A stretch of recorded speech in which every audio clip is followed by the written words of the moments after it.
so মৰমৰ ছাত্ৰ-ছাত্ৰীসকল আমি ইতিমধ্যে যোজ্যতাৰ বিষয়ে পঢ়িলো তাক ইংৰাজীত তোমালোকৰ কি বুলি কৈছিলে ভ্যালেন্সি বুলি কৈছিলে সো ভ্যালেন্সিৰ বিষয়ে পঢ়িলো সো এই ভ্যালেন্সিৰ বিষয়ে তোমালোকৰ টেবুল নাম্বাৰ 4.1 টেবুল নাম্বাৰ 4.1 ত ভালদৰে দিয়া আছে গৰে তোমালোকে টেবুল 4.1 খন চাবা টেবুল 4.1 খন চাবা আৰু তাত দিয়া যিকিটা এক্সাম্পল আছে সেই এক্সাম্পল কেইটা বুজিবলৈ যত্ন কৰিবা সো ইয়াৰে ভিতৰত তোমালোকৰ যেটো ফসফৰাছৰ দুটা যোজ্যতা দিয়া আছে সো সেই দুটা যোজ্যতা কেনেকৈ হ'ব মই তোমালোকক এতিয়া দেখাবলৈ গৈ আছো ঠিক আছে সো ফসফৰাছৰ পাৰমাণৱিক সংখ্যা কিমান হয় what is the atomic number of phosphorus আমি জানো ইয়াৰ সিম্বলটো কি p ফসফৰাছৰ সিম্বলটো হৈছে তোমালোকৰ p আৰু ইয়াৰ পাৰমাণৱিক সংখ্যা কি তোমালোকৰ 15 ঠিক আছে সো ইয়াৰ যদি আমি পাৰমাণৱিক নক্সা অঙ্কন কৰো কেনেকুৱা হ'ব so this is our nucleus এইটো হৈছে আমাৰ নিউক্লিয়াছটো তাৰ পিছত নিউক্লিয়াছৰ চাৰিফালে এইটো তোমালোকৰ এক নম্বৰ সেলত কেইটা ইলেক্ট্ৰন সোমায় দুটা সোমায় আমি ৰিপিটেডলি তোমালোকৰ পঢ়ি আহি আছো সো এইটো মনত ৰাখিবা 2 নম্বৰ সেলত কেইটা সোমায় 8টা ইলেক্ট্ৰন সোমায় সো এইটো মনত ৰাখিবা 1 2 3 4 5 6 7 8 8টা সোমায় সো এক নম্বৰ সেলত দুটা গ'ল 2 নম্বৰ সেলত 8টা গ'ল টোটাল তোমালোকৰ 10টা ইলেক্ট্ৰন গ'ল আৰু বাকি থাকিলে কেইটা তোমালোকৰ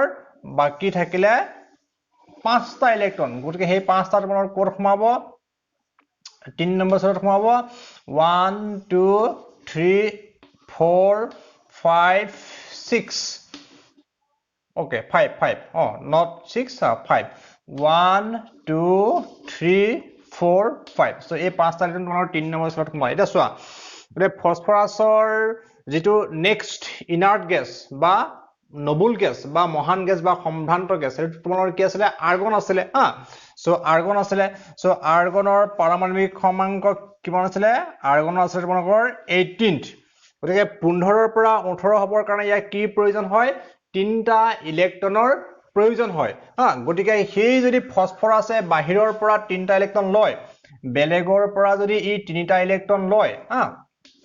তেতিয়া হলে ইয়াৰ যেটো ভ্যালেন্সি সেই ভ্যালেন্সিটো আমি কি বুলি ধৰিম 3 বুলি ধৰিম বাহিৰৰ পৰা তিনটা ইলেক্ট্ৰন ললে ইয়াৰ 3 নম্বৰ সেলৰ অক্টেট কমপ্লিট হ'ব আৰু অক্টেট কমপ্লিট হলে ই আৰ্গনৰ ইলেক্ট্ৰন বিন্যাস লাভ কৰিব গতিকে আমি কি বুলি ক'ব পাৰো এতিয়া ইয়াৰ এই ক্ষেত্ৰত যেতিয়া হি তিনটা ইলেক্ট্ৰন লৈছে তেতিয়া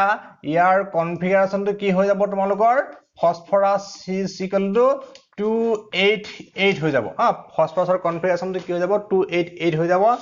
যেতিয়া হি বাহিৰৰ পৰা তিনিটা ইলেক্ট্ৰন লৈছে আৰু তিনটা ইলেক্ট্ৰন লোৱাটো বুজাবৰ কাৰণে মই কি লিখিছো -3 বুলি লিখিছো গতিকে এতিয়া এই ক্ষেত্ৰত ফসফৰাছৰ যেটো যোজ্যতা valency in this case the valency of phosphorus will be তোমালোকৰ কিমান 3 হ'ব এই ক্ষেত্ৰত ফসফৰাছৰ যোজ্যতা কি হ'ব তোমালোকৰ 3 হ'ব আকৌ চোৱা ফসফৰাছে যেতিয়া ইয়াৰ ইলেক্ট্ৰন কেইটা এৰি দিব যেতিয়া ফসফৰাছে ইয়াৰ 5টা ইলেক্ট্ৰন বাহিৰলৈ এৰি দিব তেতিয়া হলে ইয়াৰ যেটো যোজ্যতা হেতু তোমালোকৰ কিমান হ'ব so 1 2 3 4 5 পাঁচটা ইলেক্ট্ৰন কি বেলেগক এৰি দিছে বেলেগক এৰি দিয়াৰ লগে লগে ইয়াৰ যেটো কনফিগাৰেশন বাহিৰলৈ যোৱাৰ লগে লগে ইয়াৰ কনফিগাৰেশনটো কি হ'ব তোমালোকৰ 28 হ'ব 28 5ৰ পৰা কি হৈ যাব 28 হৈ যাব 28 হৈ যাব ফসফৰাছৰ ইলেক্ট্ৰনৰ বিন্যাস অফ ফসফৰাছ যেতিয়া ই 5টা ইলেক্ট্ৰন দান কৰিছে সো 5টা ইলেক্ট্ৰন আমি বেলেগক দিয়াটো বা বেলেগৰ লগত ভাগ বতৰাও কৰিব পাৰে বেলেগৰ লগত ভাগ বতৰা কৰিলে তোমালোকৰ প্লাস বা মাইনাস সাইন নাহে কিন্তু যদি তোমালোকৰ দিয়ে তেতিয়া কি আহিব প্লাস সাইন আহিব আৰু যদি লয় তেতিয়া কি হ'ব মাইনাস সাইন আহিব লাইক দিস -3 or +5 so +5 আৰু -3 নহৈ পেলানি কি কৰিব পাৰে ভাগ বতৰাও কৰিব পাৰে তেতিয়া আমি প্লাস বা মাইনাস সাইনটো ইয়াত নিদিও ঠিক আছে গতিকে ফসফৰাছৰ ক্ষেত্ৰত তোমালোকৰ এটা ইলেক্ট্ৰনিক কনফিগাৰেশনটো কি হ'ল তোমালোকৰ 28 হ'ল সো 28 ইলেক্ট্ৰনিক কনফিগাৰেশন কাৰ হয় নিয়নৰ হয় নিয়নৰ পাৰমাণৱিক সংখ্যা 10 আৰু নিয়ন এটা নবুল গেছ কাৰণ ইয়াৰ যেটো আউটাৰ মোস্ট অৰবিটেল হেৰি কি হৈ থাকে তোমালোকৰ ফিল আপ হৈ থাকে হা গটিকে এই ক্ষেত্ৰত ফসফৰাছে 5টা ইলেক্ট্ৰন দান কৰি আৰু 3টা ইলেক্ট্ৰন গ্ৰহণ কৰি আৰ্গনৰ 3টা ইলেক্ট্ৰন গ্ৰহণ কৰিলে আৰ্গনৰ বিন্যাস লাভ কৰিব আৰু 5টা ইলেক্ট্ৰন দান কৰিলে কি নিয়নৰ বিন্যাস লাভ কৰিব আকৌ ইলেক্ট্ৰন দান নকৰি হি বেলেগৰ লগত ভাগ বতৰা কৰিও কি হ'ব পাৰে ইয়াৰ অক্টেটটো সম্পূৰ্ণ কৰিব পাৰে মানে এই ক্ষেত্ৰত ফসফৰাছৰ যেটো ভ্যালেন্সি মানে ফসফৰাছৰ ভ্যালেন্সি তোমালোকে ইয়াত পালা 3 আৰু ইয়াৰ পালা মানে কিমান valency of phosphorus is equal to কি মান পালা 5 পালা ওকে মানে লাস্ট যেটো আমাৰ ডিসকাশন আছিল তাত মই ভ্যালেন্সিৰ আগত আই থিংক মানে প্লাস বা মাইনাস লিখিছিলো সো যদি তোমালোকৰ ইলেক্ট্ৰন দিছিলে মই কি বুলি লিখিছিলো +5 বুলি লিখিছিলো ইন কেস অফ সোডিয়াম আৰু ম্যাগনেছিয়ামৰ ক্ষেত্ৰত +1 +2 লিখিছিলো সো তোমালোকে চাই লবা নোট বহিত আৰু ইন কেস অফ অক্সিজেন -2 লিখিছিলো কিন্তু এটো হ'ব নালাগে ইন কেস অফ ভ্যালেন্সি যেতিয়া আমি ভ্যালেন্সি লিখো তাৰ আগত ধনাত্মক সাইন বা ঋণাত্মক সাইন আমি নিদিও সো ভ্যালেন্সিৰ ক্ষেত্ৰত আমি +5 বা -3 আমি নিদিও সিম্পলি আমি কি লিখিম 3 আৰু 5 বুলি লিখিম ঠিক আছে সো সিমিলাৰলি তোমালোকৰ কিতাপৰ আৰু এটা দিছে যে ফ্লোৰিন ফ্লোৰিনৰ ভ্যালেন্সি কিমান ফ্লোৰিনৰ ভ্যালেন্সি কিমান ইয়াৰ ভ্যালেন্সি হৈছে যুজৰা আছে কিমান 1 কেনেকৈ 1 হৈছে কাৰণ ফ্লোৰিনৰ যেটো ইলেক্ট্ৰনিক কনফিগাৰেশন আমি যদি লিখিবলৈ বিচাৰো সো ইয়াতে যদি আমি লিখো সো ফ্লোৰিন ইজ তোমালোকৰ কিমান হ'ব 9 হ'ব ফ্লোৰিন ইজ 9 ঠিক আছে সো ফ্লোৰিন 9 সো এই ফ্লোৰিন 9 ৰ পৰা তোমালোকৰ 10 হ'বৰ কাৰণে ইয়াক বেলেগৰ পৰা এটা ইলেক্ট্ৰনৰ কি হৈছে আৱশ্যক হৈছে so it requires one electron from others so this is তোমালোকৰ fluorine 9 f9 বুলি লিখিছো মই fluorine 9 গটিকে সেই নটা ইলেক্ট্ৰন কোৰ খুমাব তোমালোকৰ so প্ৰথম সেলত খুমাব আৰু দ্বিতীয় সেলত খুমাব ফাৰ্স্ট সেলত দুটা খুমাব আৰু সেকেন্ড সেলত কেটা খুমাব 5টা খুমাব ঠিক আছে so ফাৰ্স্ট সেলত দুটা আৰু সেকেন্ড সেলত 7টা ইলেক্ট্ৰন খুমাব কাৰ ক্ষেত্ৰত ফ্লোৰিনৰ ক্ষেত্ৰত ইন কেস অফ ফ্লোৰিন ঠিক আছে হেৰি যদি আমি ইয়াৰ নকশাটো অঙ্কন কৰো এনেকুৱা হ'ব সো প্ৰথম সেলত দুটা অলৰেডি আছে আৰু সেকেন্ড সেলত তোমালোকৰ কেটা হ'ব 9টাৰ পৰা দুটা গলে 7টা থাকিব সো 1 2 3 4 5 6 7 ঠিক আছে এটা আমাৰ 8 টো দৰকাৰ নাই ঠিক আছে তোমালোকৰ ফ্লোৰিনৰ যেটো ইলেক্ট্ৰন বিন্যাস সেইটো কি হলগে 2 7 হলগে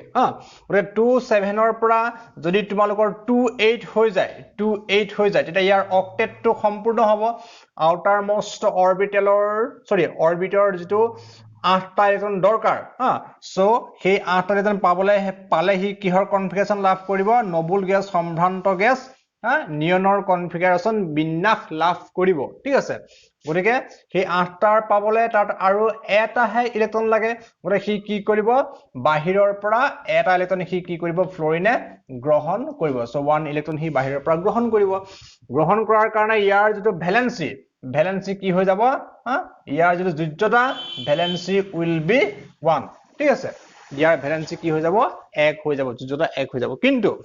আৰু এটা ডেফিনেশন আছিল যে আউটাৰ মোস্ট অৰবিটেলত যেটা ইলেক্ট্ৰন থাকে সেইটা ইলেক্ট্ৰনৰ সংখ্যাকে আমি কি বুলি কওঁ যুজ্যতা বুলি কওঁ ইয়াত তোমালোকে চোৱা আউটাৰ মোস্ট অৰবিটত 7টা ইলেক্ট্ৰন আছে কিন্তু ইয়াৰ যুজ্যতা 7 হয় জানো নহয় ইয়াৰ যুজ্যতা কিমান 1 হয় কাৰণ কি বেলেগক 7টা ইলেক্ট্ৰন দিয়াৰ পৰিৱৰ্তে হি বেলেগৰ পৰা এটা ইলেক্ট্ৰন কি কৰিব বিচাৰিব গ্ৰহণ কৰিব বিচাৰিব গটিকে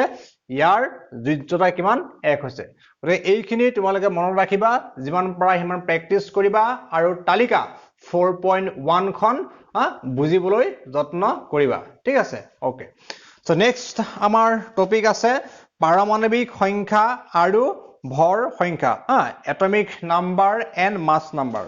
So let us discuss আমি আলোচনা কৰো এতিয়া পাৰমাণৱিক সংখ্যা আৰু ভৰ সংখ্যা মানে কি so what do we mean by atomic number and atomic mass এটা আমি আলোচনা কৰিব লাগে ঠিক আছে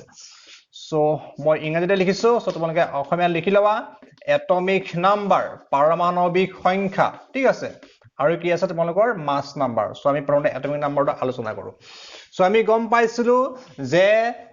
নিউক্লিয়াছত তোমালোকৰ কি থাকে proton আৰু neutron থাকে সো মই একেলগে লিখিব পাৰো atomic number আৰু mass number মই একেলগে লিখি দিছো mass number মানে আছে তোমালোকৰ কি ভৰ সংখ্যা ঠিক আছে সো নিউক্লিয়াছত আমাৰ কি থাকে সো আমি যদি এইটো এটা এটম বুলি ধৰো এইটো যদি আমি এটম বুলি ধৰো আৰু এইটো যদি ইয়াৰ যদি নিউক্লিয়াছ হয় if this is its nucleus এই এটমটোৰ চাৰিওফালে ইলেক্ট্ৰন বিলাক ঘূৰি আছে আৰু নিউক্লিয়াছত তোমালোকৰ কি থাকিব proton আৰু neutron থাকিব proton plus neutron so এই protonটো তোমালোকৰ কি positively charged ইয়াৰ তোমালোকৰ আধানটো ধনাত্মক আৰু নিউট্ৰনৰ আধানটো কি তোমালোকৰ ঋণাত্মক so this is তোমালোকৰ plus ve বুলি লিখিছো মানে positive আৰু নিউট্ৰন কি neutral neutron is তোমালোকৰ neutral প্ৰথম ঠিক আছে এতিয়া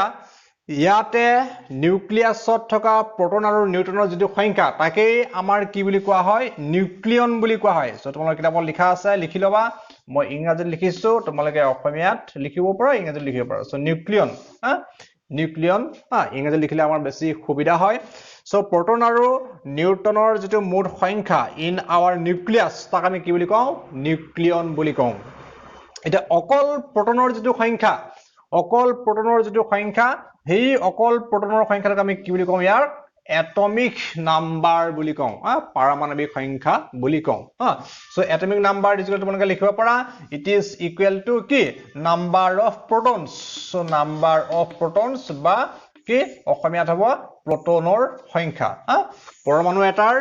কেন্দ্ৰত অৰ্থাৎ নিউক্লিয়াছত যেটা proton থাকিব সেইটা protonকে আমি কি বুলি কম ইয়াৰ atomic number বুলি কম আৰু নিউক্লিয়াছৰ protonৰ ওপৰত কি থাকে নিউট্ৰন থাকে গতিকে proton আৰু নিউট্ৰনৰ যিটো যোগফল proton আৰু নিউট্ৰনৰ যিটো যোগফল তাক আমি কি বুলি কম মাস নাম্বাৰ বুলি কম সো সিম্পলি মই এনেকৈ লিখি দিছো proton মানে p আৰু নিউট্ৰন মানে n ঠিক আছে সো এইটো হ'ব আমাৰ কি মাস নাম্বাৰ বা ভৰ সংখ্যা মাস মানে ভৰ নাম্বাৰ মানে কি সংখ্যা ঠিক আছে সো এটমিক নাম্বাৰ আৰু ভৰ মানে মাস নাম্বাৰটো ইমানেই উদাহৰণ স্বৰূপে তোমালোকে চাব পাৰা আমাৰ যেটো হাইড্ৰোজেন সো হাইড্ৰোজেনৰ পাৰমাণবিক সংখ্যা কিমান 1 ইয়াৰ অৰ্থ কি যে ইয়াত proton কেইটা আছে এটা আছে আকৌ এটা কথা এইখিনিতে মই উল্লেখ কৰিছো যে যদি তোমালোকৰ যেটো পৰমাণু সেই পৰমাণুটো যদি প্ৰথম হয় নিউট্ৰেল হয় সো নিউট্ৰেল হলে ইয়াৰ নাম্বাৰ অফ proton আৰু নাম্বাৰ অফ ইলেক্ট্ৰন কি হৈ যাব সমান হৈ যাব ইলেক্ট্ৰন কি হৈ যাব এটা হৈ যাব ঠিক আছে আৰু ইয়াৰ যেটো নিউট্ৰনৰ সংখ্যা সেই নিউট্ৰনৰ সংখ্যাটো আমি কৰ পৰা উলিয়াম ইয়াৰ মাস নাম্বাৰৰ পৰা উলিয়াম ভৰ সংখ্যাৰ পৰা উলিয়াম সো ভৰ সংখ্যা তোমালোকৰ কি হাইড্ৰোজেনৰ it is 2 সো ভৰ সংখ্যা 2 মানে কি number of neutron will be so number of neutron plus proton will be equals to 2 year atomic number পৰা আমি গম পাইছো যে proton কেইটা আছে এটা আছে মানে নিউট্ৰন কেইটা হ'ব therefore neutron will be 2 minus proton is equal to কি হ'ব তোমালোকৰ 2 minus p মানে কি protonৰ সংখ্যা এটা আছে গতে 2 minus 1 মানে কি হ'ব 1 হ'ব so n is equal to number of neutron is equal to কি হ'ব তোমালোকৰ 1 হ'ব so এনেকৈ তোমালোকে মাস নাম্বাৰ আৰু এটমিক নাম্বাৰ জনা থাকিলে কিহতৰ পৰা কি উলিয়াব পাৰিবা নিউট্ৰনৰ সংখ্যা উলিয়াব পাৰিবা ঠিক আছে সো তোমালোকক এইটো হায়াৰ সেকেন্ডাৰী লেভেলৰ প্ৰয়োজন হয় আৰু ক্লাস 10 ৰ তোমালোকৰ দৰকাৰ হয় গতিকে তোমালোকে এখিনি জানি থবা আৰু প্ৰেক্টিস কৰিবা সো নেক্সট যদি আমি জানিব বিচাৰো তোমালোকৰ কিতাপত দিয়া মতে সো কাৰ্বনৰ পৰমাণু ক্ৰমাংক তোমালোকৰ কি বুলি কৈছে কাৰ্বনৰ পৰমাণু ক্ৰমাংক বা পাৰমাণবিক সংখ্যা 6 বুলি কৈছে তোমালোকৰ কিতাপত দিছে আৰু এটা एग्जांपल সেইটো হৈছে কি তোমালোকৰ কাৰ্বন কাৰ্বনৰ পাৰমাণবিক সংখ্যা 6 মানে ইয়াৰ পৰা তুমি কি বুজা what do you mean by atomic number of carbon is equal to 6 কাৰ্বনৰ atomic number 6 মানে কি বুজা ইয়াৰ পৰা আমি এটাই বুজিম যে কাৰ্বনত থকা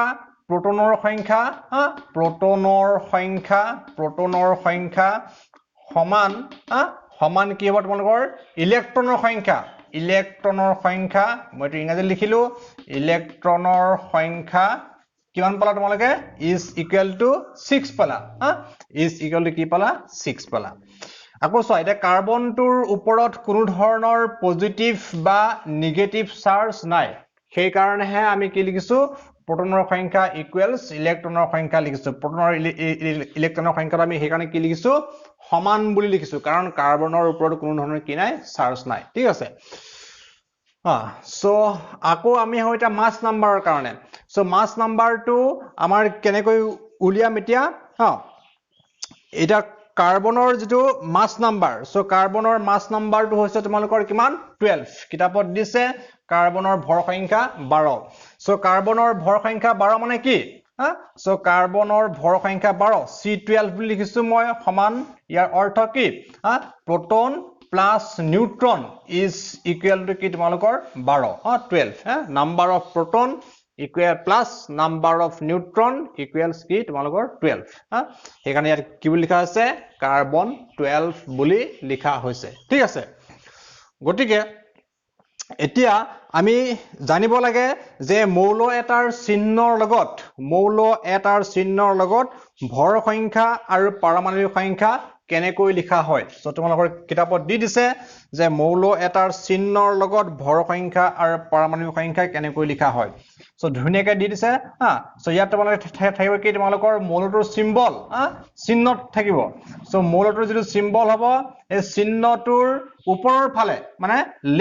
লেফট হ্যান্ড সাইডৰ ওপৰৰ ফালে ইয়াত তোমালোকৰ কি হ'ব মাস নাম্বাৰ হ'ব দিস ইজ ইয়োৰ তোমালোকৰ মাস নাম্বাৰ mn বুলি মই লিখিছো শৰ্ট কৈ আৰু এইটো সিম্বলটোৰ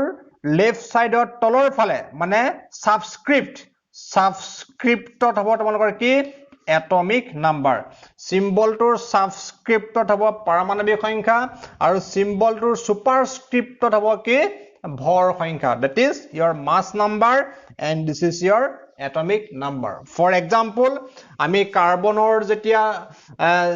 মানে সিম্বলটো এনেকৈ লিখিছো কাৰ্বন তলত থকা 6 টোৱে বুজাইছে এটমিক নাম্বাৰ আৰু ওপৰত থকা 12 টোৱে কি বুজাইছে তোমালোকৰ mass number so this is your তোমালোকৰ mass number so ইয়াত মই লিখি দিছো this is our mass number বা অসমীয়াতে কি হৈছে এটো ভৰ সংখ্যা ঠিক আছে তো সিমিলাৰলি নাইট্ৰজেনৰ সিম্বল কি আছিল n আছিলে সো নাইট্ৰজেনৰ পাৰমাণবিক সংখ্যা কিমান 7 ইয়াৰ ভৰ সংখ্যা কিমান 14 গতিকে আমি কি বুলি লিখিম এতিয়া nitrogen 714 so this 7 is your পাৰমাণবিক সংখ্যা atomic number and this 14 is your mass number that is ভৰ সংখ্যা n মানে কি নাইট্ৰজেনৰ সিম্বল ঠিক আছে সো এনেদৰে আমি পৰমাণু এটাৰ সিম্বলৰ লগত বা চিহ্নটোৰ লগত পাৰমাণবিক সংখ্যা আৰু ভৰ সংখ্যা একেলগে লিখিব পাৰো ঠিক আছে সো আজিলৈ আমি ইমানতে সামৰিছো সো নেক্সট আমি আৰম্ভ কৰিম সমস্থানিক আৰু সমভাৰী ঠিক আছে so thank you very much for watching this video